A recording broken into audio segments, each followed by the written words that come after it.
Man khaffafa an mamlukihi özünü koluna aldığında işleyen kul bolup ne de özge raboçi bolup şoğarda bir adam bir azgine yengillik berse fihi gafarallahu lahu Allah şu hazayinlerine geçmeye qarap turagan kullardır. Neger Allahu Teala ozu yaratgan kullarga şunçağı erkinlik rahmet etegen bolgan zamanla şu Ramazan aydansa da sizin aldığınızda işleyenlerge de rahmulu bolunuz diye.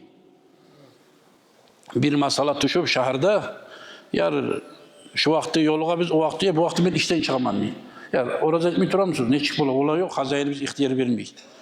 Tutamsan sen sayılıp tutarsan ben sayılıp tutamsan. İş 8'de girersen şu zamanla çıkarsan ya uyabalma tar eri işi bola, katın işi bola, bir ayga bir zette olmuyor. Paraliz bola, toşekte atıp dağla 5 yıl adam. Allah-u Teala ozunuzdan sizden rahmetken suyamsayız, siz de rahmulu bolunuz sizin aldığınızda siz sebepli bolup işleyen ocağını başlatırken eri işi olsun, katın işi olsun şunu anlata.